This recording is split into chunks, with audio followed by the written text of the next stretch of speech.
Assalamualaikum warahmatullahi wabarakatuh. Alhamdulillahirabbil alamin. Wassalatu wassalamu ala asyrofil anbiya'i mursalin sayyidina wa maulana Muhammadin wa ala alihi wa ashabihi ajmain. Qala Allah ta'ala fil Qur'anil Karim, a'udzu billahi minasyaitonir rajim.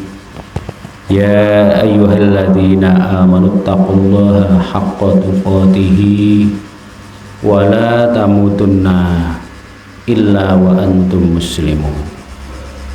Amma ba'du, ma'asyiral muslimin rahimakumullah. Alhamdulillah, Allah subhanahu wa ta'ala memberikan kenikmatan kepada kita berupa kita disampaikan di penghujung Ramadan. Jadi insya Allah hari ini hari terakhir dan kemungkinan besar Idul Fitri tahun ini bersamaan antara Muhammadiyah, NU dan pemerintah.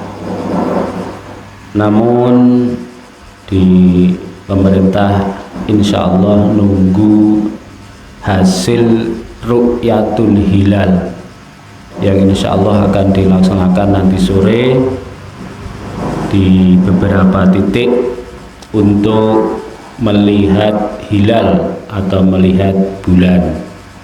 Tapi kemungkinan besar hilal bisa dilihat karena sudah di atas 2 derajat.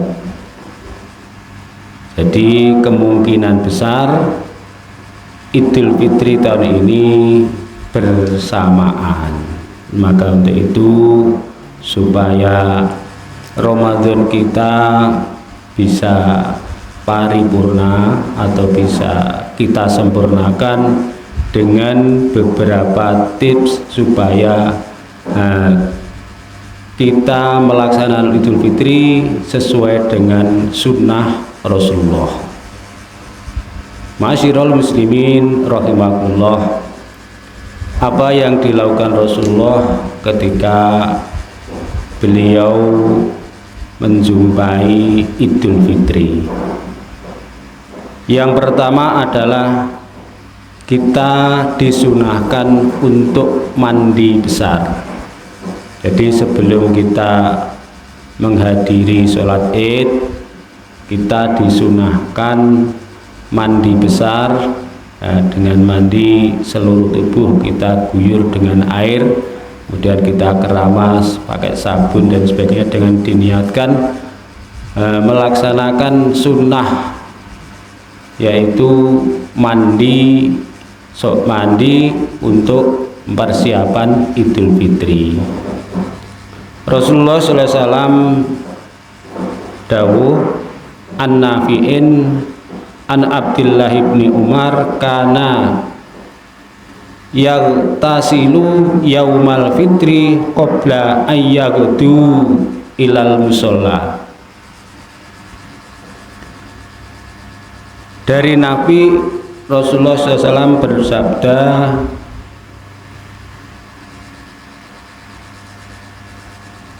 mandi Idul Fitri, ya, apa ya, ini bukan hadis dari Rasulullah tapi kata-kata dari Umar, ya. An-Nabi Abdullah bin Umar kana yaktasilu. Umar, ya, biasa mandi di hari Idul Fitri sebelum ia berangkat pagi-pagi ke tanah lapang. Nah, kalau Rasulullah berkata, mandilah setiap hari jika kamu mau. Orang tadi berkata, bukan maksudku manakah mandi yang dianjurkan? Ali menjawab, mandi pada hari Jumat, mandi pada hari Arafah, mandi pada hari Idul Adha dan Idul Fitri, ya. Yang kedua, Bapak Ibu yang dirahmati Allah, kita menghadapi Idul Fitri disunahkan untuk berhias. ya, berhias dengan memakai pakaian yang terbaik menurut kita, ya, pakaian yang terbaik menurut kita walau tidak baru.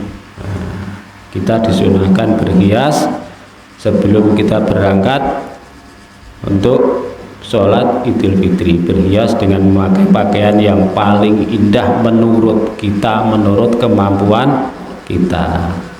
Kemudian yang ketiga, Bapak Ibu yang dirahmati Allah, yaitu makan sebelum berangkat sholat Idul Fitri. Jadi kalau Idul Fitri, Bapak Ibu yang dirahmati Allah, yaitu makan sebelum berangkat sholat Idul Fitri. Jadi kalau Idul Fitri itu sebelum berangkat kita disunahkan untuk makan, tapi kalau Idul Adha kita disunahkan setelah sholat Idul Fitri, setelah Idul Adha, ya, setelah sholat Id. Jadi kalau Idul Fitri itu kita disunahkan makan sebelum berangkat, tapi kalau Idul Adha kita disunahkan makannya setelah sholat Id. Itu yang ketiga. Yang keempat, Bapak Ibu yang dirahmati Allah, bertakbir, misalkan takbir, tahmid, ya, tahlil menuju tempat sholat.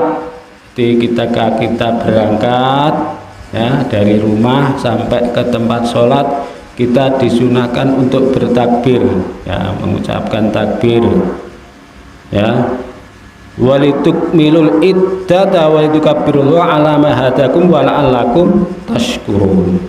Dan hendaklah kamu mengucapkan bilangannya dan mencukupkan bilangannya, danlah kamu mengagungkan Allah atas petunjuknya yang diberikan kepadamu supaya kamu bersyukur, ya. Kemudian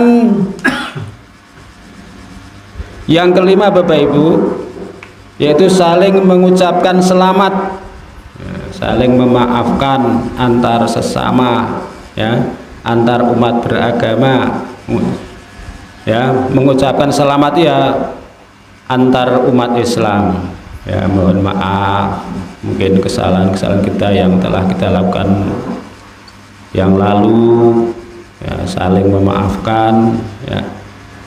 Itu yang kelima. Kemudian yang terakhir yaitu mencari atau menuju ke tempat sholat itu melalui jalan yang berbeda. Nah, supaya apa? Supaya kita mungkin waktu berangkat ketemu si A, si B, ketika kita pulang bisa ketemu yang lainnya.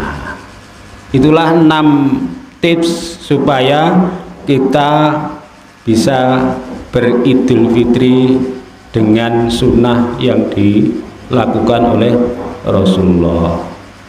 Dan kami selaku pengurus Musola Al-Fain Kaliwidu dan lain-lainnya, pribadi saya mohon maaf yang sebesar-besarnya atas ucapan-ucapan yang mungkin kurang berkenan di hati para bapak ibu atau saudara sekalian.